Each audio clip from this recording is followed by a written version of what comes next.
This is Why Am I a Mets Fan? A podcast hosted by Samantha Croston and Ashley Wenskoski.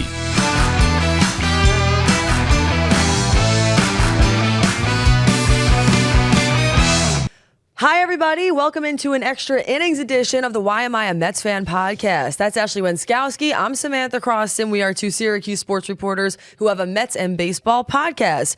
You already heard from us this week. Then we decided we needed to come on again because it's PETE Alonso and the Mets, and things are getting messy. We are headed towards a PETE Alonso divorce. You know, I think we knew we might be headed towards divorce. There were rumblings, wasn't sure how we were feeling.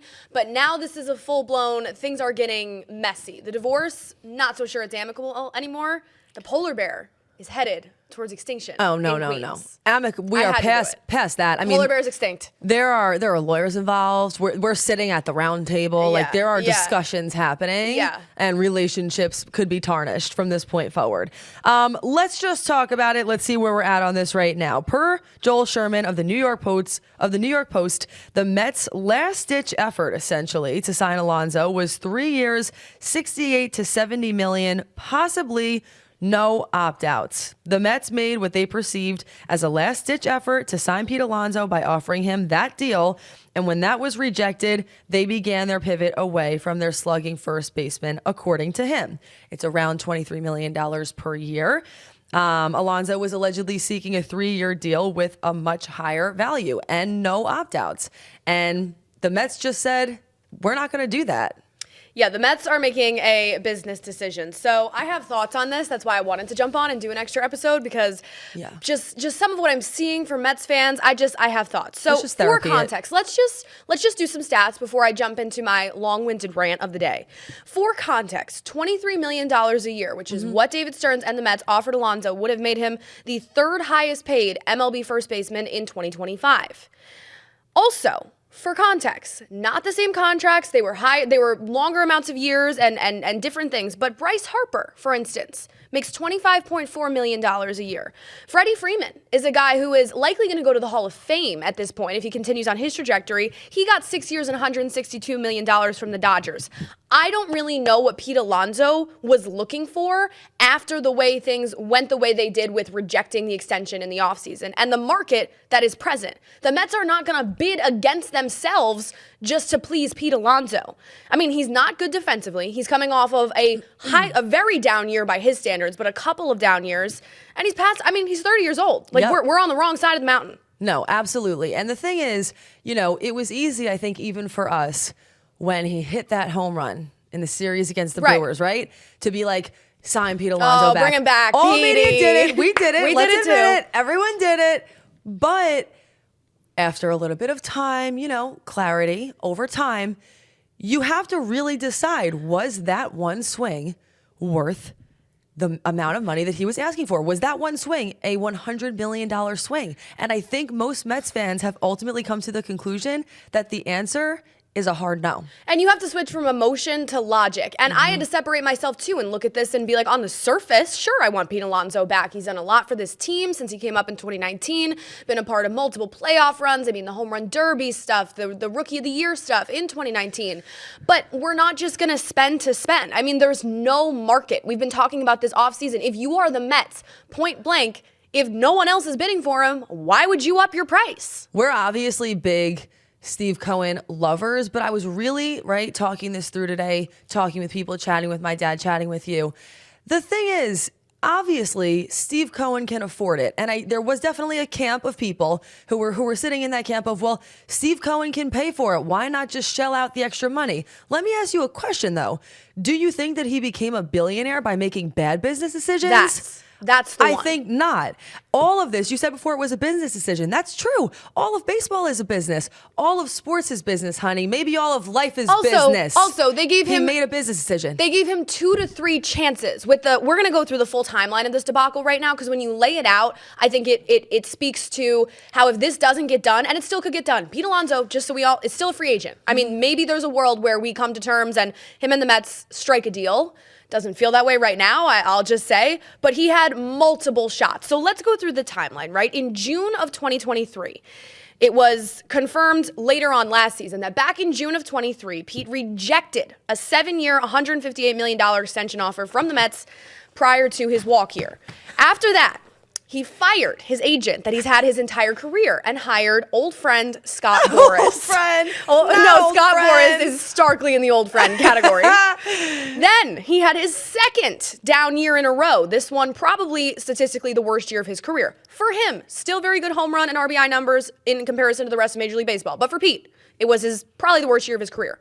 Then there were rumors towards the end of the 2024 season about a 3-year, $90 million deal. Obviously, that would have been a little closer to $30 million per year. And now there's this. And really what it comes down to is Pete Alonso and Scott Boras. Pete Alonso bet on himself, and he lost. And he bet on Scott Boras, and he lost at that too. Yeah. Not only that, Scott Boras evaluated the market for Pete Alonso entirely incorrectly. I mean, Scott Boras, we have lauded him many times on this podcast. Obviously, he's had some really big hits. When he wins, he wins big. Soto. When he misses, Soto, right? Even Brandon Nimmo, I was thinking about, was an underrated Mets contract that he won big on. But when he misses, he misses. I mean, you think about Cody Bellinger last season, Blake Snell last season before he signed with the Dodgers this season. Even JD Martinez, an example on the Mets. When Boras misses and he misreads the market, he misses. I think this is also what it comes down to kind of take a right turn here. It also matters what you truly think about and how much you truly trust David Stearns.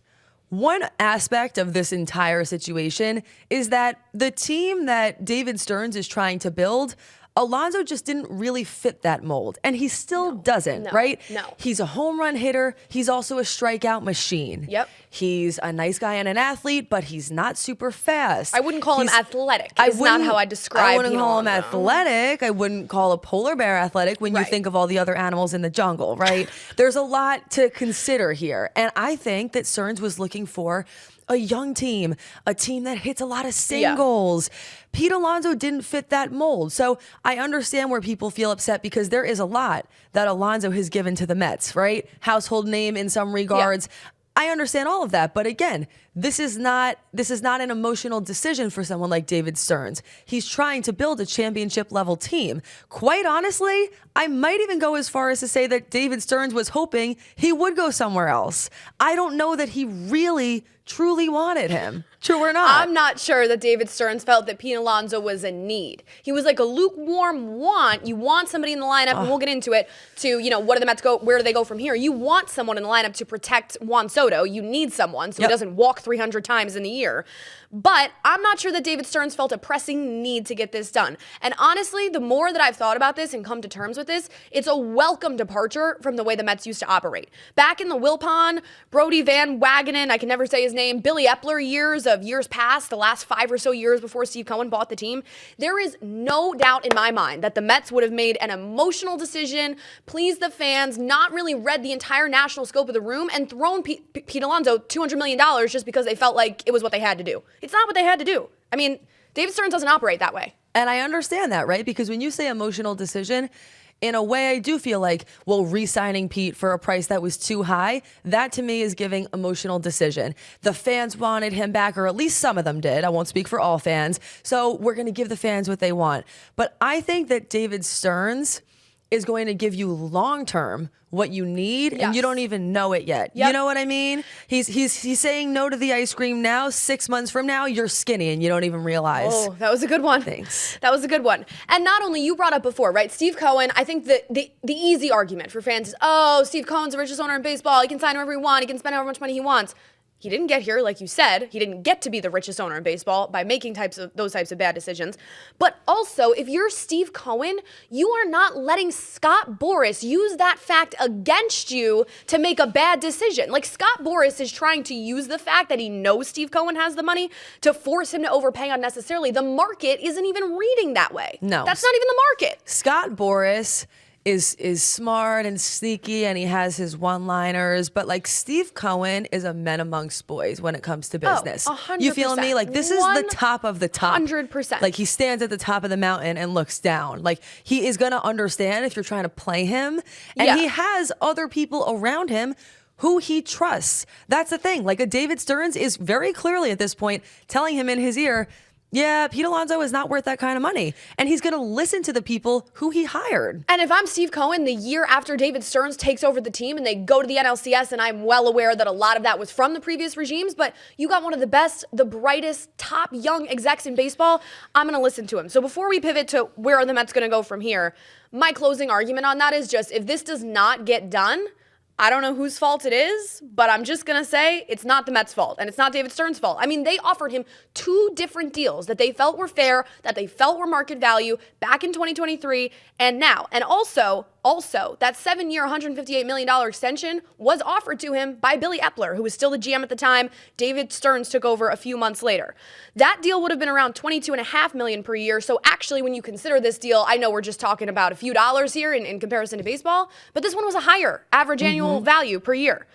And I've said it, the Mets are just bidding against themselves. There's nothing that indicates right now that Pete Alonso is going to go find a deal better than this. Maybe he will. And I'm not rooting against Pete. I like the guy. I hope he's an ex-Met. I hope he, finds happiness somewhere else, and I'll always root for him in that regard. I'm not rooting against him. It's the biggest contract of his career. I mean, of course, you're going to look for the most money. I just think he sure would take 7 years, $158 million right now. Yeah, there is definitely still a chance that he goes somewhere else and then hits 30 home runs and people feel bummed out about it. Absolutely. There's also a chance that it goes a completely different way. And like I said, my closing argument is David Stearns is looking for a different kind of team now. How often last year did we rag on the Yankees and we said how gnarly we thought they were? And what was really the reason for that? I think the reason was because they had 2 home run hitters. You have 2 good hitters, Luis Severino. And the rest of the lineup sucked. Yeah. Like, they didn't have, besides Soto. Sure. Now Judge. the Mets have him. Yep. Judge, even like Chisholm down the line. Stanton at times. Stanton at times. But you know what I'm saying? Like, the Yankees had the kind of team that was great some of the time and terrible others. Yeah. That's not the game Stearns is playing. No. He's wanting a team that's consistent and that's able to bring something to the table every single night. And Alonso, being a strikeout machine, it's just not fitting that mold of the future that they're looking for. So you're going to have to settle for the price or move the hell on. And in some ways, I know it's hard for fans, but I almost commend David Stearns for sticking for his guns a little bit and holding out, maybe pushing a little. Maybe David Stearns didn't even want to give him $23 million a year. I'm not sure that he did. But sticking out to a guy that he knows is important to the franchise. He knows, how many people are going to have Alonso jerseys that they're not going to be able to wear anymore? This is a guy that is 26 home. Me. Literally me. And you know that. Right. You got it for Christmas. I got an Alonso jersey as a freaking present. Right. So I am that person. And I get it. And for the record, I'll still wear my Alonso jersey. Makes me seem like an old-time fan. And I'll root for him wherever he goes. Yeah. 26 home runs away, 1 season away, by the way, from Alonso for becoming the Mets' all-time home run leader, surpassing Darryl Strawberry and David Wright. I just thought that was a little crazy. And also, again, perfect thing to bring up where, that is crazy and an amazing stat, but not a good enough reason to bring him back. You know what I mean? It's not Stearnsified. We're talking in circles now, but he's not the athletic young player, high upside, gets on base that David Stearns looks for. He just isn't. Tweet of the week, OMG sign legend, J Mac Customs. Yeah. Put it on Twitter. Imagine asking someone to marry you and they say no. Twice. Do you ask again? A No, third twice. time? 3 strikes, you're out. You're gone. There's a reason why it's 3 strikes and you're out. There can't be that many success stories of a third time around marriage. At some point, you got to know when it's time to quit it. Absolutely, there cannot be. So, I don't know. It's not over till it's over. I'll leave you with that caveat because just this morning, Alonso's in Florida. He's working out with Sean Manaea. He's working out with Harrison Bader. I don't think in my mind that Pete Alonso doesn't want to be a Met. I think he's found himself now between a rock and a hard place, and we'll see what shakes out. But where does that leave the Mets going into this season? Well, like I mentioned before, someone still has to hit behind Juan Soto, and it would have been Alonso in a perfect world, but this isn't a perfect world. So some Mets insiders now believe that they're going to pivot to either trying to trade for Vladimir Guerrero Jr. up in Toronto or wait until he hits free agency after next season. You can look at Guerrero's stats versus Alonso. All I'm going to say is career-wise, somebody has a much higher wins above replacement than another. They alternate in a few categories, but just go ahead and take a look at Guerrero versus Alonso's career stats. You'll be enlightened. Guerrero's also 25. So one player here really entering their prime in Guerrero, one player is exiting it in Alonso. He's a power hitter who also makes contact. That hurts. Sorry, how to do it. He's a power hitter who also makes contact. He's very Soto-esque in that way. He does have the potential to hit 30, 40 home runs, but he's going to hit for average as well. The Blue Jays allegedly want to extend him. I mean, of course they do. And talks are expected to accelerate. But Toronto never wins. Don't we always say that? Oh, don't even get me started on Toronto never wins. Always the bridesmaid, never the bride. Talks are expected to accelerate before Guerrero's extension deadline on February 17th. So are the Mets playing the long game here? Do they think they can either put a package together to get Guerrero or pay for him next offseason? I don't know. And ironically enough, the Blue Jays are interested in PETE Alonso. So it's wife swap time, everyone. Yep. Knew she was about to get us canceled. So sorry that she said that. Gonna bury that at the end of the episode. Wife swap. Wife swap o'clock. Yeah, I mean, listen, all I can say when you talk about the long game is ever since this new regime has come in, it's always felt like they're playing chess, not checkers. With that being said, we both have TV to get to. Ashley's gonna give you a couple of other hot off the press items, and then we're gonna swiftly exit and go back to our day jobs. Yes, we do have TV to get to. It's 5 p.m. Hot off the press this afternoon, more Mets news. Left-handed reliever A.J. Minter and the Mets are in agreement on a 2-year, $22 million deal pending a physical that literally just came out tonight at like 2 or 3 p.m. Includes a player opt-out after the first season. I love it. I mean, he has an opt-out, so he's going to like it. He had a 2.62 ERA last season. I believe he's coming off of hip surgery, so he missed a portion of last year. But I think it's huge to add that lefty option in the bullpen, and they signed him away from the Braves. And you can sign me up for signing him away from the Braves. Also, that means Mets are probably not going to sign Tanner Scott, which I know we both wanted for a long time. However, Tanner Scott probably didn't want to be a setup man, and that's the conclusion I've come to.